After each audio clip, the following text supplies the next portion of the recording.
여기 사연을 쭉 보다 보면 참으로 고생하신 어머님들이 많은 것 같습니다. 자식들에게 이 한 몸 희생하여 어떻게든 좋은 세상 보게 해주시려 노력하신 분들의 사연을 듣자니 저도 어쩌면 숟가락 한번 올려보아도 괜찮지 않을까 싶어서 이렇게 사연을 올려봅니다. 저희 어머니 정말 살면서 고생이란 고생은 다 해보신 분이라 해도 과언이 아닐 정도로 젊은 나이부터 세상의 풍파를 다 겪으신 분이셨지요. 지금도 우리 어머니 이야기로 운을 띄우니 눈물부터 찔끔 나올 것 같습니다. 제가 아주 어릴 때의 기억이라 선명하게 그날이 기억나지는 않지만 저희 아버지께서 물을 참 좋아하셨거든요. 그게 언제가 되었든지 간에 강가에 가야지만 아버지를 볼 수 있을 정도로 말입니다. 날이 조금 따뜻해지면 늘 낚시를 하셨고 더워지면 수영을 하셨고 추워지면 강의 얼기를 기다리셨다가 저희 자매에게 썰매를 태워주셨지요. 그랬던 저희 아버지께서는 어느 날 강에 들어가 수영을 하시다가 그대로 물속으로 가라앉고야 말았습니다. 정말 한순간에 일어난 사고였어요. 우리 아버지는 물개가 별명일 정도로 수영을 참 잘하셨던 분이셨고 동네에 여름철이 되면 강에서 수영을 하거나 노는 아이들이 많았기에 스스로 나서서 안전구조 요원을 하겠다며 호루라기를 들고 봉사를 하시던 분이셨습니다. 물에 빠지는 사람이 있으면 언제든지 뛰어들어가 구해주셨고요.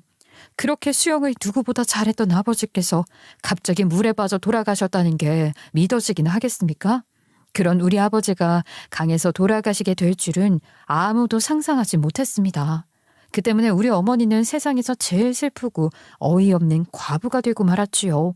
그 이후부터는 혼자의 몸으로 저와 제 동생을 키워내셨습니다. 사고가 일어났을 때 동네 사람들 대부분은 우리 가족을 위로하고 안타까워했지만 몇몇 사람들은 뒤에서 수군거리기도 했었어요. 물론 대놓고 이런 이야기를 하지는 못했지만 우리 어머니가 없는 곳에서 알게 모르게 흉을 보는 사람들도 있었는데 우리 어머니 절대로 그런 이야기를 그냥 넘어가시는 분은 아니었지요. 장례식장에서 소란이 일기도 했거든요. 아유, 솔직히 꼴이 조금 그렇잖아. 아유, 어떻게 허구한 날 수영을 그렇게 하던 사람이 물에 빠져 죽냐니까. 수영 잘한다 자신만만해서는 여름이면 뭐 구조요원 한다고 설쳐대더구먼. 결국 일이 될 줄 알았다니까. 사람이 적당히 겸손해야지. 이건 뭐 눈꼴 시려우니까 하늘에서도 그리 데려간 거 아니겠어? 아유, 진천댁 아무리 그래도 그렇지 상가 와서 그런 소리 하고 있어. 아이, 그냥 조용히 있어. 형님 들으시면 또 난리 날 텐데. 형님 지금 애들 챙기느라 바빠서 우리가 뭔 이야기 하는지 궁금치도 않을걸. 별명이 물개라더니만 물에서 아주 개죽음 당한 거지 뭐. 아유, 형님 이제 혼자 애들 어찌 키워? 아이고머니나. 아유, 형님 언제 여기까지 오셨대요? 혹시 저희가 한 이야기 다 들으신 거 아니지라? 어디 남의 장례식장에 와서 그딴 이야기들을 짓거리고 있어. 지금 진천댁이 뭐라고 한겨? 우리 남편 물개라고 그렇게 자랑을 하더니만 물에서 개처럼 죽었다고 흉본겨? 아니, 이게 지금 우리 남편 장례식장에 와서 할 말이여? 아, 미친 거 아니냐고. 여기가 감히 어디라고 그딴 소리를 아무렇지도 않게 하고 지랄이다냐. 아니, 형님이 잘못 들은 거 아니여? 아니, 내가 뭘 개처럼 죽었다고 그래. 그냥 지나가는 말로 물개라더니 안타깝게 됐다 한 거지. 형님 그런 말 안 했수다. 증거 이슈. 괜히 생사람 잡지 마시고 딴 데 가서 잡아잉. 나는 여기 우리 형님 불쌍해서 온 거니께. 어디서 약을 팔고 구라를 치고 그려? 이 소리를 여기 와서만 했단가? 어제 우리 옆집 사는 미 엄마한테도 전화해서 그 지랄을 했다는 거 내가 모를 줄 알고. 아이고, 미 엄마가 내한테 전화해서는 진천댁이랑 말도 섞지 말라 하더라. 아주 무섭다 무서워.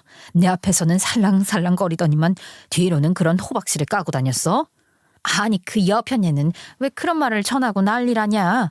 형님, 아니 뭐 사실 맞잖소. 내가 그렇게 틀린 말을 한 것 같지는 않구먼. 아, 이게 뭐 형님 욕 보이려고 한 소리겠어? 형님이 안타까우니까 바깥 양반이 돌아가셔도 어찌 그리 돌아가셨냐 싶으니까 하고 댕긴 말이지. 연병 천병 떨고 앉았어. 니년이 나 사는 꼴 비웃고 싶어서 여까지 쫓아와서는 그런 험담하고 댕기는 거 모를 줄 알았어? 미 엄마가 오죽하면 속이 상해서 죽겠다며 상중에 있는 나한테 전화를 해가지고 그런 걸 다 일러 바쳤을까. 당장 나가. 아주 그냥 진천댁 머리털이 다 뽑아버릴라니까. 아이고, 형님아, 내가 지금 여기까지 형님 위로해 주려고 온 건데 나보고 그냥 나가라고? 어찌 조문은 손님에게 그럴 수 있다냐. 너 같은 거 조문 안 와도 되고 자리 차지 안 해도 되니까 당장 나가라고. 네 입에 들어가는 우리 남편 장례식장 음식이 아까워 죽겠다. 당장 나가. 어머니께서는 장례식장에서도 뒷말을 하는 사람을 잡아다가 혼쭐을 내주셨지요. 상중에 어린 두 딸을 챙기느라 정신이 없으셨을 텐데 어머니는 참지 않으셨어요. 저와 동생에게도 이런 소리를 들었을 때 절대 참으면 안 된다고, 서로 기분 상하지 않으려고 참고 넘어가면 결국에는 호구 잡히는 일이라고 단단히 일러두셨지요. 그 덕에 동생은 동네에서도 쌈닭으로 유명할 정도로 자기 욕을 하고 다니는 사람들을 하나하나 혼내주고 다녔었는데, 반면 저는 성격이 영 피하는 게 상책이라는 생각만 들더라고요. 아무튼 동네가 워낙 좁다 보니까 이래저래 말이라는 게 다 흘러들어오기 마련이었지요. 어머니께서는 누군가가 저희 가족을 보고 뒷말을 하는 것을 삼키지 않고 다 듣고 뱉어내셨어요. 저는 우리 어머니가 왜 저렇게 두세 개 나올까 했었는데 그게 전부 저와 제 동생을 위해서라는 것을 알게 되었습니다. 든든한 어머니가 뒷배를 지키고 있다는 것을 사람들이 알아야 저와 제 동생이 무시를 받지 않을 수 있다는 것이었지요. 그때가 워낙 8, 90년대 시절이라 과부가 혼자 두 딸을 키운다는 것은 딱 뒷말 나오기 좋은 주제였거든요. 저희 아버지께서는 살아생전에 농사를 지어서 돈을 벌어오셨었는데 큰 규모는 아니었고요. 네 가족이 먹고 살 만큼 정도는 벌어오시는 수준이었지요. 하지만 아버지께서 돌아가셨으니까 저희 어머니께서 일터에 나가 돈을 벌어오셔야만 했습니다. 근데 농사라는 것도 꾸준히 지어본 사람들이나 짓는 거지 저희 어머니께서는 소위 말하는 똥손이었다 이 말입니다. 아버지께서는 척척 잘도 하시던 것들을 어머니께서도 흉내는 비슷하게 내시는데 이상하게 키우는 작물들마다 하나같이 매가리가 없게 죽어버리더라고요. 결국에 저희 어머니께서는 아주 큰 마음을 먹고 저희가 가지고 있는 집과 밭을 팔았고 서울로 이사를 가기로 결정하셨습니다. 서울이라는 것에 막연한 꿈과 상상을 가지고 있었던 저희 자매는 어머니의 속도 모르고 엄청나게 기뻐했지요. 엄마, 우리 진짜 서울로 이사 가는 거요? 그러면 나 이제 도시 사는 거네. 서울에 가면은 놀이공원도 있고 엄청 큰 빌딩도 있고 물건 파는 가게들도 많다 하던디. 그래 맞다. 우리 서울로 이사를 갈 거요. 거기는 번잡스러운 동네라 지금처럼 혼자 밖에 나가서 꽃도 따고 개구리도 잡고 그럴 수 없는 거 알지? 그런 건 좀 불편하겠다. 그래도 밖에 나와서 친구들이랑 같이 뛰어놀다가 간식도 먹고 하는 게 재미가 있었는데. 그래도 여기처럼 좁은 우물에 갇혀 사는 것보다야 훨씬 나을 게야. 여기 있어봐야 돌아가신 네 아버지만 그립지 않겠니? 우리도 이제는 다 털고 새 출발 한번 해보자. 저희는 그렇게 큰 마음 먹고 서울에 왔는데 막상 오니까 정말 도시 생활이라는 게 녹록지가 않더라고요. 매일같이 풀밭에서 뛰어놀면서 개구리 잡고 매미 잡고 하다가 본격적으로 공부라는 것을 해야 했으니까요. 서울에 사는 애들은 어릴 때부터 유치원이라는 곳을 다니면서 한글을 다 뗐다는데 저랑 제 동생은 논밭에서 뛰어놀 줄이나 알았지 한글 공부 같은 것은 그냥 대충 하고 말았단 말이죠. 어차피 학교 가면 다 배우는 거 아니냐 하면서요. 그러니까 다른 도시 아이들에 비해서 저희 자매의 수준이 떨어지지 않겠어요? 초등학교에 들어가서 한글을 배우면 되는 줄 알았는데 알림장을 받아 적으라고 하시더라고요. 애들은 미리 배웠으니까 또박또박 잘도 쓰는데 한글을 대충밖에 몰랐던 저는 매일같이 알림장을 개판으로 적어와야 했지요. 거기다가 수업 진도도 못 따라가고 받아쓰기 시험도 맨날 20점, 30점을 받아오고 그랬어요. 저희 어머니는 그 꼴을 보고 안 되겠다 싶으셨나 봐요. 너희가 개판사판으로다가 학교 다니는 꼴 더 이상은 못 보겠다. 이왕 서울에 자리 잡은 거 공부 한번 제대로 시켜보자. 집 팔고 땅 판 돈으로다가 너네 공부 뒷바라지 할 거다. 저와 동생은요, 서울 아이들의 교육 수준을 따라가기 위해 정말 열심히 공부를 해야 했어요.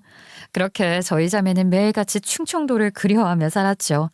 엄마, 지금은 원래 애들이랑 논밭에서 뛰어놀 시간인데 우리 놀이터 잠깐만 갔다 와서 공부하면 안 돼요? 되겠니? 놀이터에 애들 하나 없더라. 절대로 뒤처지면 안 되는 법이야.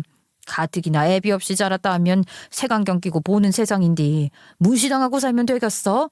공부라도 똑소리 나게 잘해야 어디 가서 무시 안 받는 법이야. 다 너희한테 득이 되는 일이니까 군소리 없이 해. 우리 어머니께는 아버지가 일찍 돌아가신 게 천추의 한이 되었던 것입니다. 저랑 제 동생은 정말 엄격하게 자라야만 했어요. 아빠가 없는 티를 내면 안 된다고 사람들에게 무시받는다는 어머니의 신신당부가 있었기 때문이었죠. 학원을 다니면서 공부를 시작하고 난 뒤에 저랑 제 동생은 성적이 많이 뛰었지만 그만큼 어머니의 교육열에 대한 불만도 존재할 수밖에 없었어요. 당시 8살, 9살이면 한창 놀고 싶을 때잖아요. 신기한 놀이기구가 있는 놀이터에서 뛰어놀고 싶은데 학교가 끝이 나면 늘 학원에 다녀야 했으니까요. 물론 그때는 학원이라고 부르긴 했지만 집에서 이루어지는 공부방 같은 곳이긴 했죠. 아무튼 누구보다 치열하게 살았고 늘 아버지가 없다는 것에 대한 부재감을 느끼지 않게 하기 위해 어머니께서는 노력을 다 하셨습니다.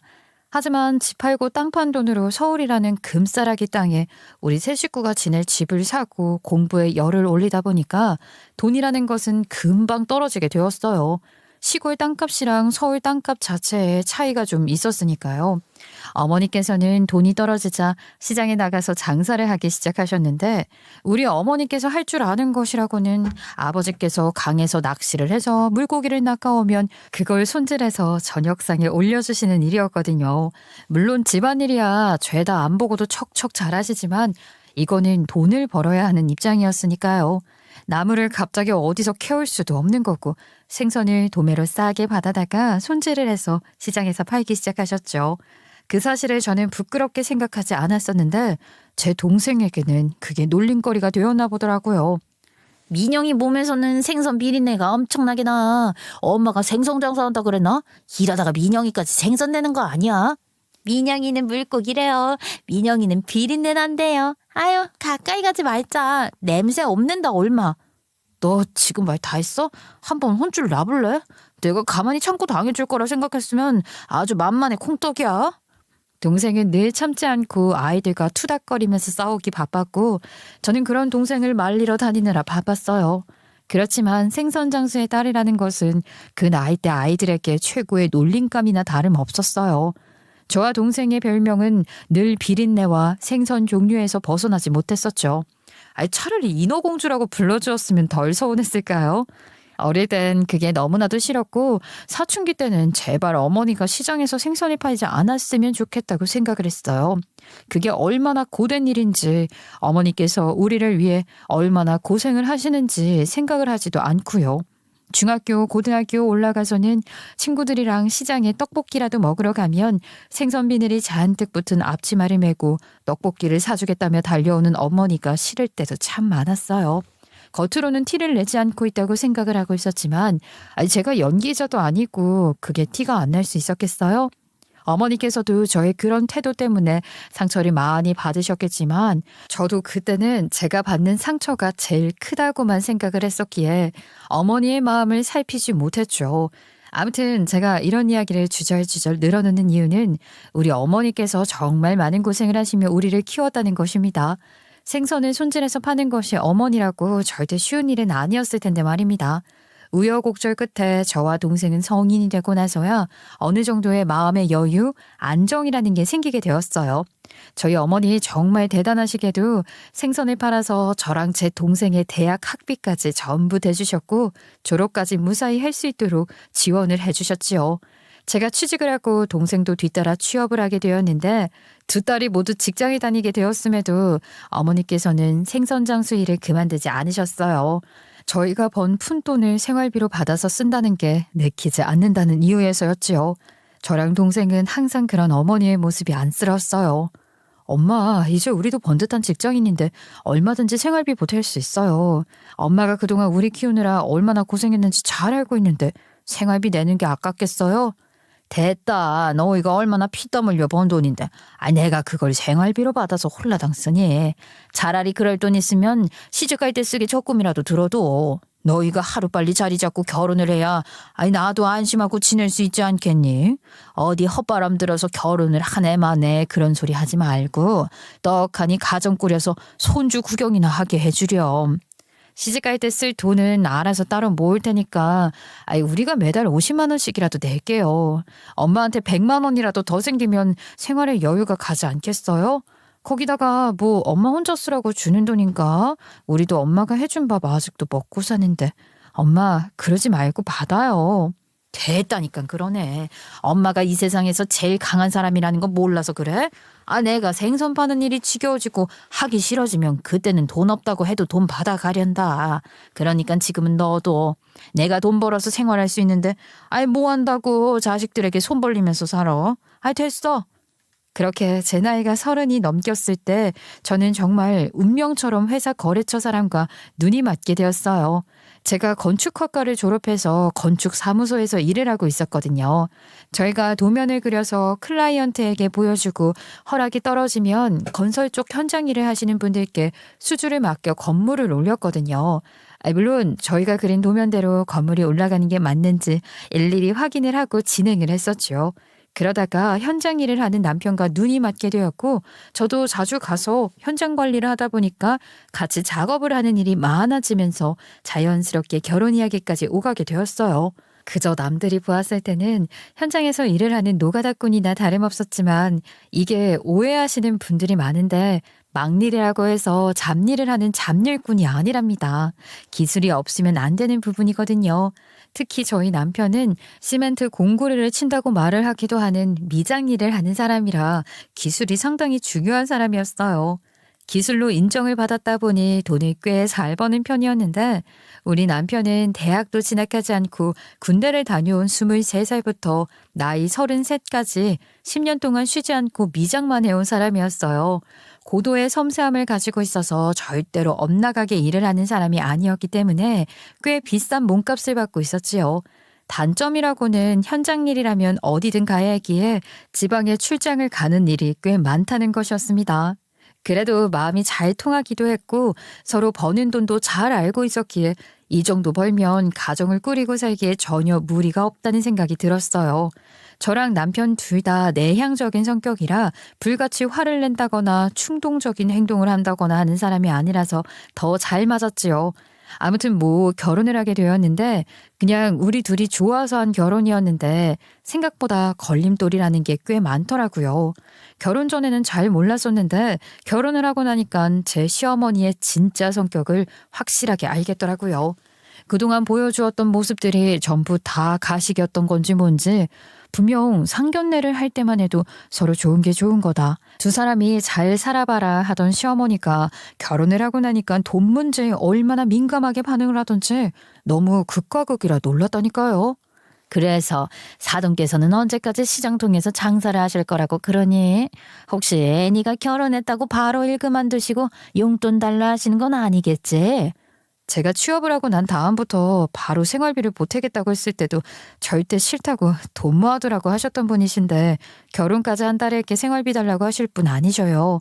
그거야 모르는 거지. 이제는 앞으로 더 늙을 일만 남았는데 일하는 게 힘에 부치지 않겠니? 자식들에게 한 푼이라도 더 얹어 살고 싶은 게 부모 마음 아니겠어?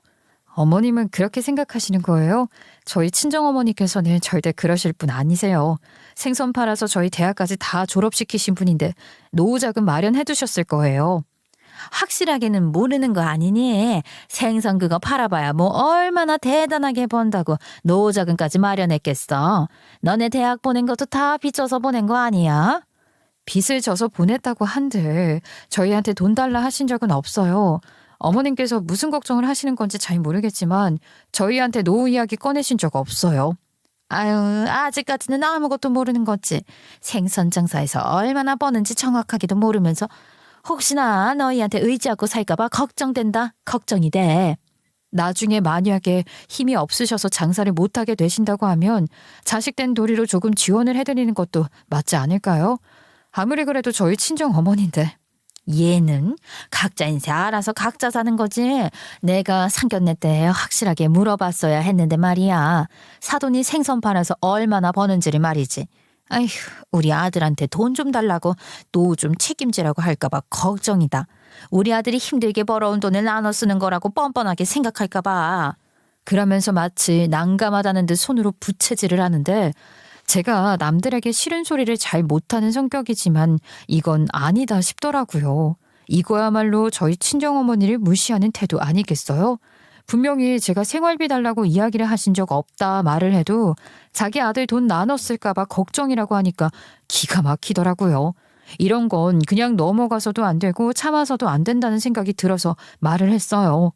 어머님께서 저희 친정어머니를 어떻게 생각하시는 건지 잘 모르겠지만 저희 어머니 자식들에게 단 한 번도 용돈 달라 해보신 적이 없는 분이셔요.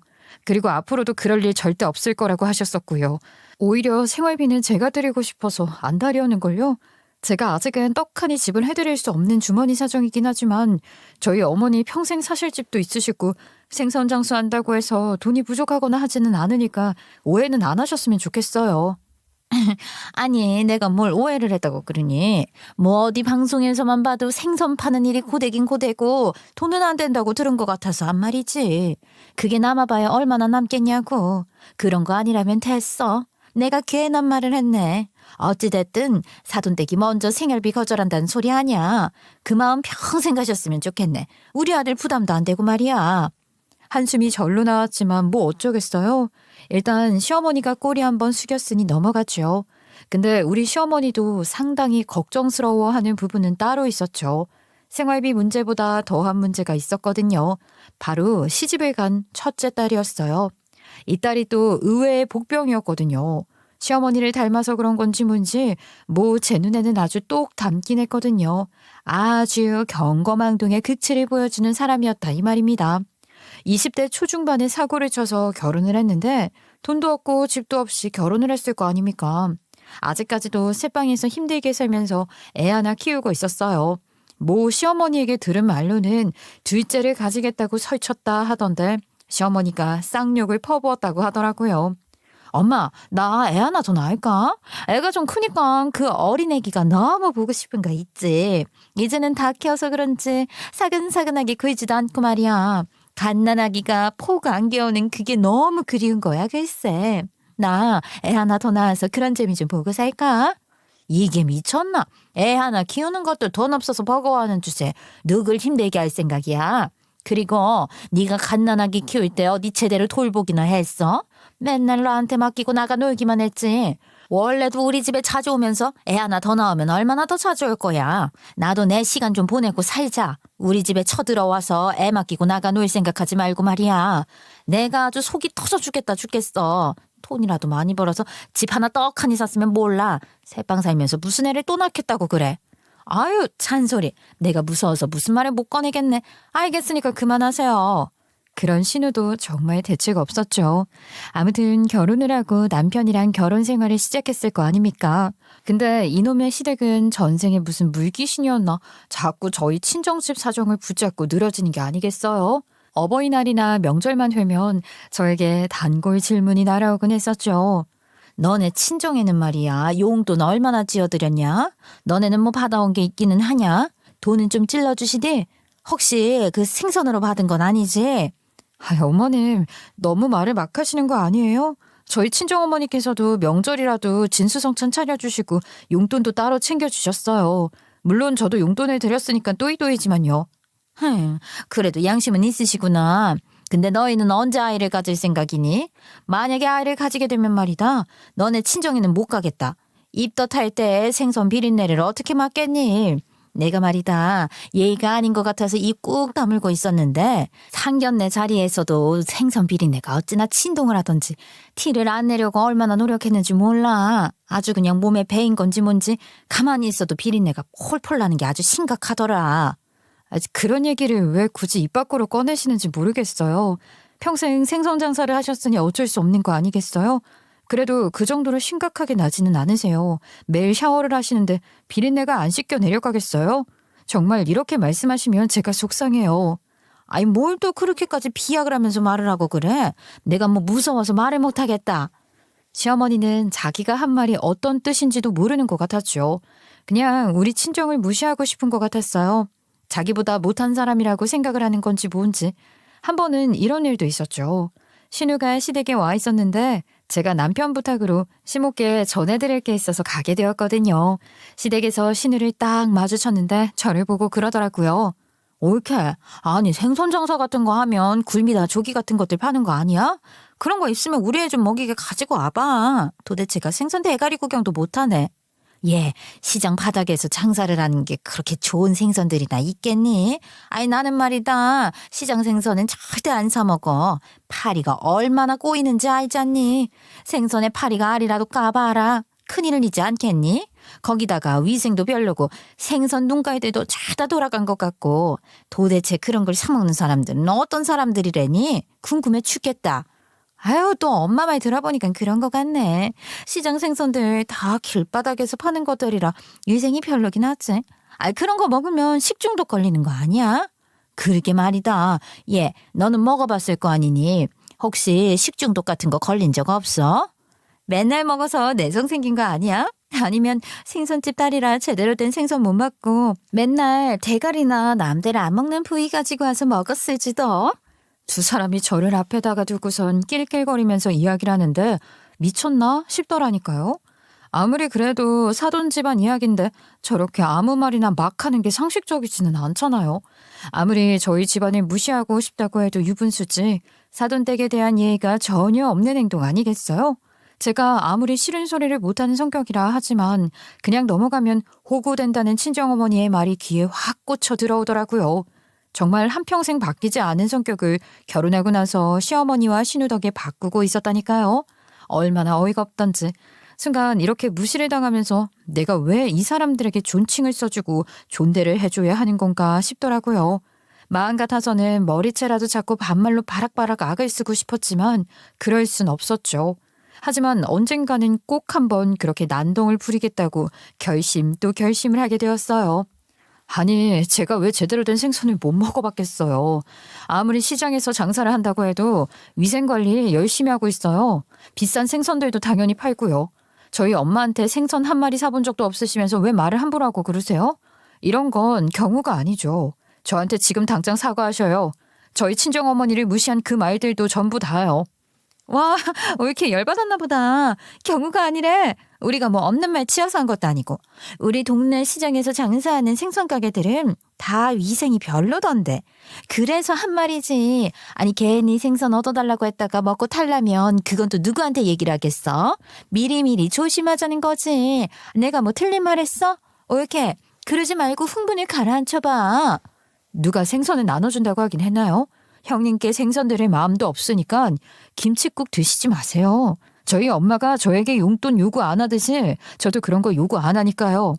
제가 딱 정색을 하고 그렇게 말을 하니까 다들 뭐 꿍시렁꿍시렁 거리는데 남편이 시어머니한테 전해달라고 한 물건만 대충 건네주고 나왔어요. 열받아 죽겠더라고요. 거기서 1분도 더 자리하고 싶지 않았습니다. 아니, 어떻게 된 게 초등학생도 아니고 직업에 귀천이 어딨다고 자랑스러워 맞이하는 우리 친정어머니를 욕보이는 건지 정말 무식하게 굽는 사람이 누군지 제대로 한번 생각을 해봤으면 좋겠더라고요. 우여곡절 결혼 생활 1년이 지나고 제가 임신을 하게 되었어요. 그런데 글쎄 시어머니가 제가 임신을 했다고 하니까 아주 난리가 난 게 아니겠어요? 예, 임신도 했는데 이제는 친정에 가지 마라. 애한테 생선 비린내 없는다. 애 피부에 물고기 비늘이라도 붙은 것처럼 오돌토돌하게 되면 어떡하냐. 다 우리 손주 생각해서 하는 말이니까 귀담아 듣도록 해. 아, 내가 뭐 사돈이시라서 하는 말이겠니? 임신했으니까 조심하자 이거지. 아니, 어머님이 저 몸조리 해주실 것도 아니고 제가 뭐 먹고 싶다 필요하다 할 때마다 수발 들어주실 것도 아닌데 그럼 친정엄마가 도와주셔야지 누가 도와줘요?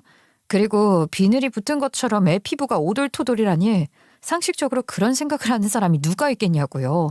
어머님 제발 저한테 그런 소리 좀 하지 마세요. 아니, 몸조리 하는 거야 이미 애 낳았으니까 괜찮고 뭐 먹고 싶은 게 있다 필요한 게 있다 하는 거나 잠깐 보는 거야 괜찮지 않겠니? 그저 우리 손주한테 비린내 옮지 않게만 해라 이 말이지. 아니, 내가 언제 상식 없이 굴었다고 그래? 본인이 귀찮은 건 하기 싫고 친정어머니는 괜히 무시하고 싶으니까 저런 말을 꺼낸 거겠죠. 시어머니의 심보가 아주 그냥 못해 처먹은 게 팍팍 티가 나더라고요. 거기까지만 했으면 저도 적당히 한 소리 하는 걸로 끝을 냈을 텐데 선을 기어코 넘더라고요. 친정어머니께서 일찌감치 남편을 잃었잖아요. 그 이야기를 들먹이면서 말을 하는 거예요. 이게 정말 사람이 할 짓인가요? 솔직히 안 싸더니 말이야. 과부가 되었잖니. 괜히 이런 시기에 가까이 했다가 애가 잘못되기라도 하면 내가 오죽 걱정이 되면 이러겠니? 안 싸더니 남자랑은 인연이 없는 것 같다. 자식도 딸만 둘 낳고 남편도 먼저 하늘로 보내버렸으니까 말이야. 괜히 임신한 너한테 부정이라도 탈까봐 그러는 거지. 내가 왜 이렇게까지 말을 하겠어? 네가 좀 알아서 잘 피하고 그러면 안 되는 거야? 아유, 이런 말 하는 나도 마음이 편치가 않단다. 어머님, 지금 무슨 말씀을 하시는 거예요? 불편한 말에 굳이 해 가시면서 서로 기분 상할 일을 왜 만드시냐고요? 지금 저희 친정어머니께 뭐 이상한 저주라도 붙었다고 말을 하고 싶으신 거예요? 세상에 팔자 타령을 하셔도 이런 걸 믿으시는 분인지는 꿈에도 몰랐네요. 아니, 내가 뭐 없는 소리 한 것도 아니고 괜히 가부가 되었다고 하니까 불길한 기분이 들어서 가까이 하지 않았으면 좋겠다는 거 아니겠니?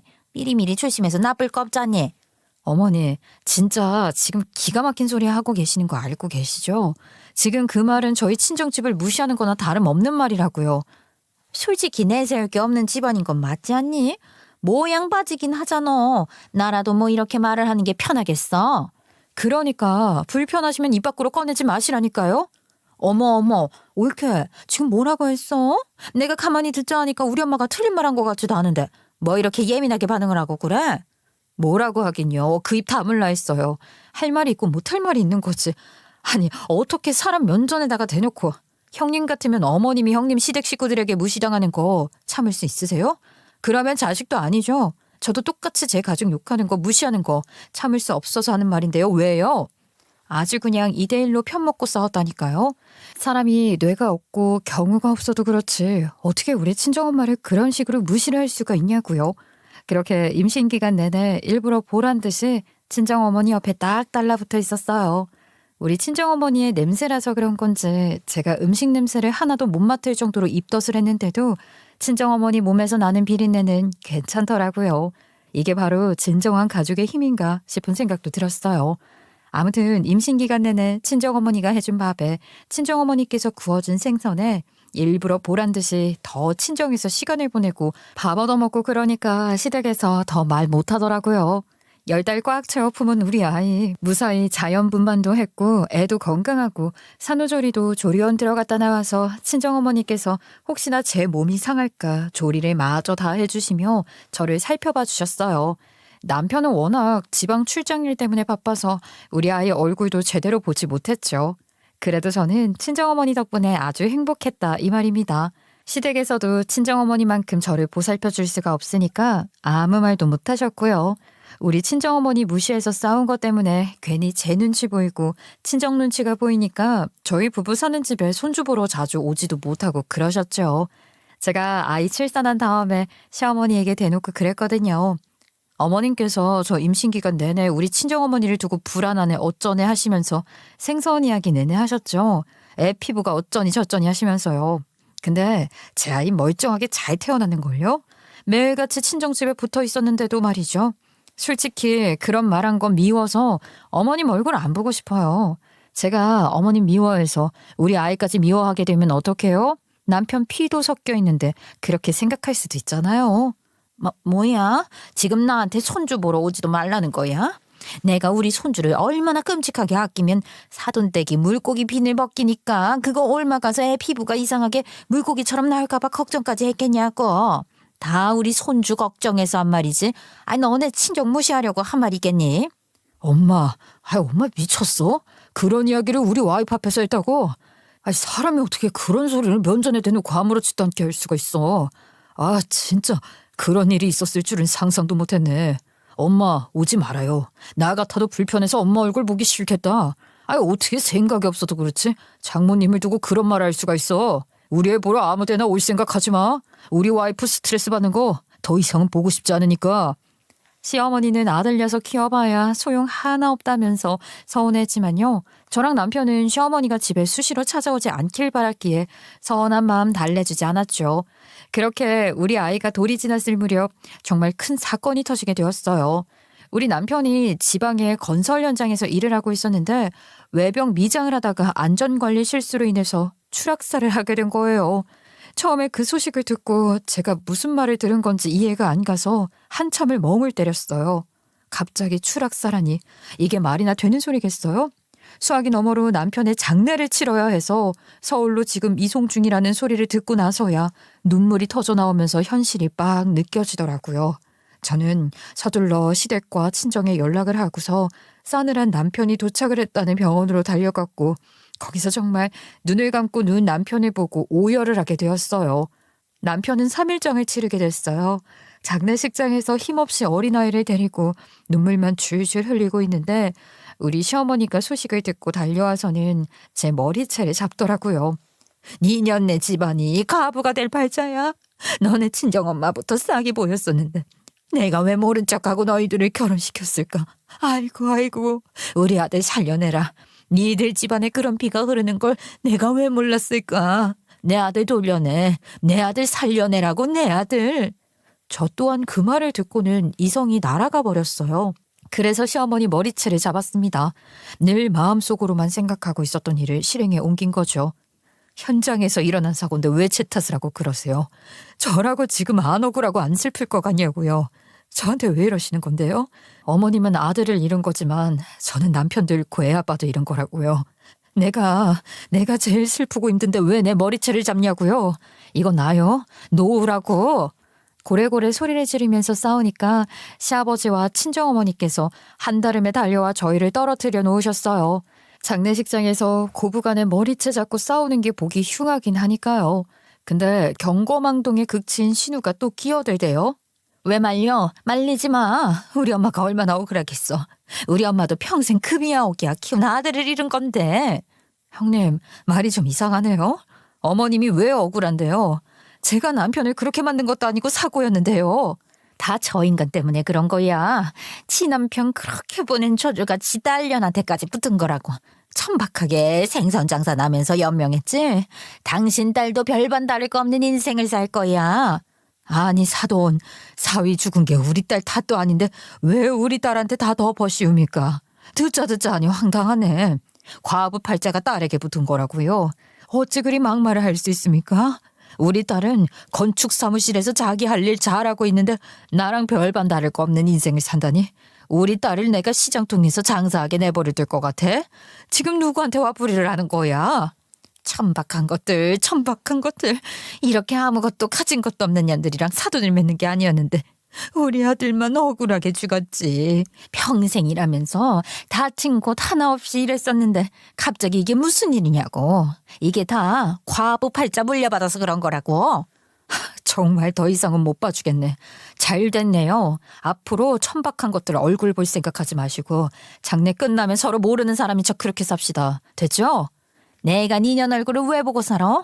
우리 아들 잡아먹은 년 얼굴 보고 살게 생겼어. 나도 니년 꼴 보기 싫다. 바라던 바야. 장례 치르는 3일 내내 얼굴 보는 것도 싫었다고. 니년들 몸에서 생선 비린내 나는 것 같으니까 가까이 안 왔으면 좋겠다.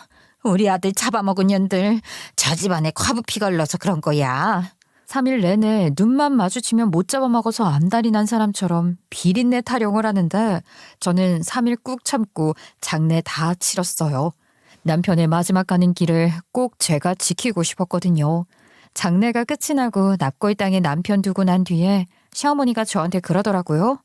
내가 너 얼굴 볼 생각은 전혀 없지만 우리 아들 똑 닮은 손주 얼굴은 봐야겠으니 한 달에 한 번 손주만 우리 집 앞에 두고 가거라. 저는 그 말도 당연히 무시를 했죠. 대꾸를 해줄 필요가 있겠나요? 그런데 그 뒤로 한 달에 2-3번씩 전화해서 저에게 난리를 치더라고요. 손주 왜 안 데리고 오냐고요. 애를 빼앗아 갈 생각까지 하고 있으니까 냉큼 데리고 오라고요.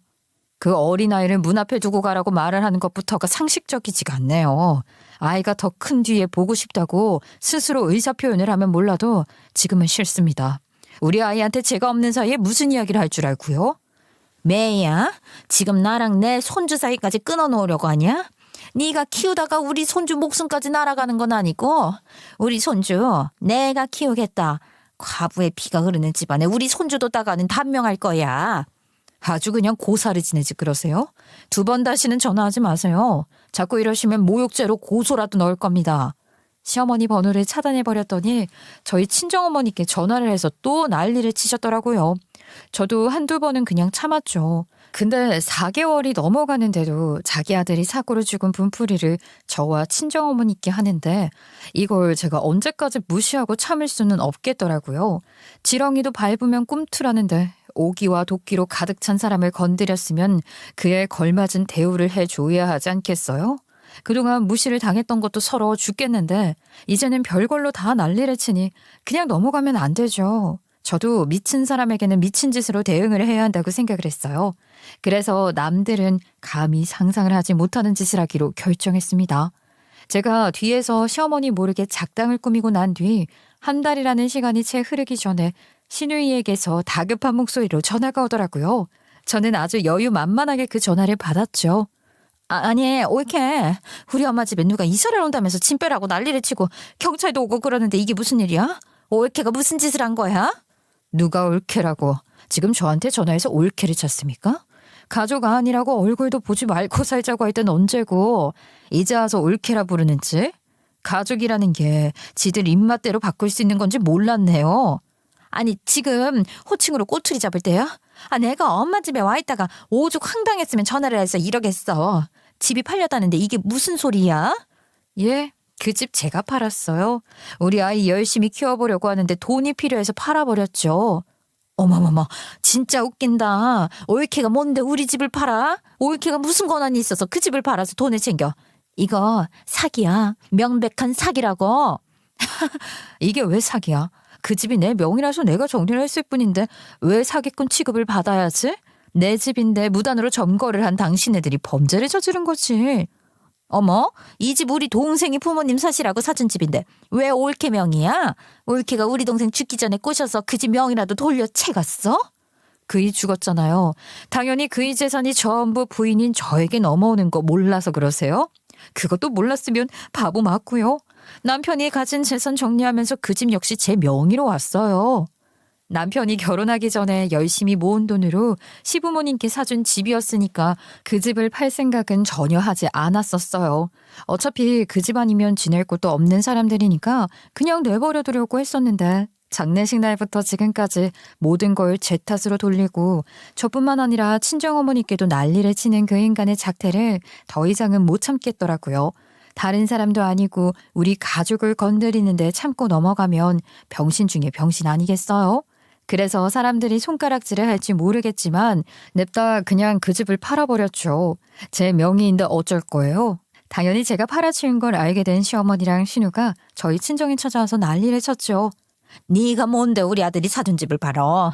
우리 아들이 유일하게 우리한테 남겨준 건데 얼른 다시 돌려놓으라고. 제가 왜요? 그렇게 못하겠는데요. 이미 명의는 제가 다 받았고 제가 세금 내는 집인데 뭐 한다고 그 집에 당신네들을 세게 내버려두겠어. 나도 자식 키우려면 큰돈 필요해. 누구 말대로 시장 통해서 장사 안 하려고 남들에게 빌빌거리면서 안 살려고 그 집 팔았어. 됐어? 우리 아들이 사준 집이라니까. 근데 내 명이라고. 내가 세금 내는 내 명이 나한테 온 집. 남편이 나한테 남겨준 집이라고. 법적으로 문제없는 거 확인했어. 그러길래 작작 좀 무시하지 그랬어요? 비린내 난다고 과부의 피가 흐른다고 난리를 치더니 그런 인간의 집에서 살고는 싶은가 봐. 내 명의로 된 집에 살다가 당신도 과부의 기운 받아서 과부 되면 어떻게 할 건데? 그때도 내 탓할 거야? 아니 집이랑 그건 또 다른 문제 아니니? 다르긴 뭐가 달라요? 당신 과부 안 만들고 싶어서 일부러 팔았으니까 딸 집에 가든 새빵을 구하든 빨리 그 집에서 짐 빼세요. 그 집 팔았다니까. 그 집에 그렇게 머무르고 있으면 무담 점거예요. 주거 침입이라고. 경찰서에 끌려가고 싶어? 그러니 시어머니가 갑자기 바닥에 주저앉아서 엉엉 울더라고요. 뭐 돈도 없고 가진 게 없는데 당장 어디 가서 살아야 하냐고 배은망덕하다면서 집을 돌려내라고 하는데 제가 왜 이런 원망 섞인 넋두리를 가만히 들어줘야 하는지요. 그럴 필요 없잖아요. 남 되자고 한 것도 그들이 먼저였고요. 말로 천냥빚도 갚는다는데 아줌마 입방정으로 이렇게 일이 되었다는 거 왜 아직도 몰라요? 저한테 사과하세요. 내가 왜 너한테 사과를 해? 절대 못해. 됐어. 그 집 없어도 나 잘 먹고 잘 산다. 정말 2번 다시는 엮이지 말자. 그러더니 나가더라고요. 사실 저에게 제대로 진심으로 사과만 했어도 어떻게든 제가 집 얻을 돈은 쥐어주려고 했는데 말이죠. 남편이 이런 결말을 바라진 않았을 것 같아서요. 그렇게 쫓겨난 시부모가 어디로 가겠어요? 결국 신우네 집으로 들어갔다고 하더라고요. 어떻게 알았냐고요? 신우가 죽는 소리를 내면서 저에게 연락을 했거든요. 오케이, 정말 미안해. 나 한 번만 살려줘. 우리 엄마 아빠 어디 갈 곳 없어? 내가 우리 남편 눈치가 보여서 살 수가 없어. 우리 엄마 좀 어떻게 안 되겠어? 도와주라, 제발. 근데 그럼 뭐예요? 정작 시어머니는 신우네 집에서 사는 게 저한테 사과하는 것보다 100번 낫다고 생각하는 것 같은걸요. 그놈의 자존심이 뭔지 나이 먹어서 집도 없이 딸네 집에 얹혀 살면서 눈칫밥 좀 제대로 먹었으면 좋겠네요. 적어도 언젠가는 저에게 자존심 부린 거 후회할 날이 오겠죠. 나중에 울고불고 저에게 빌어봐야 절대로 봐줄 생각은 없습니다.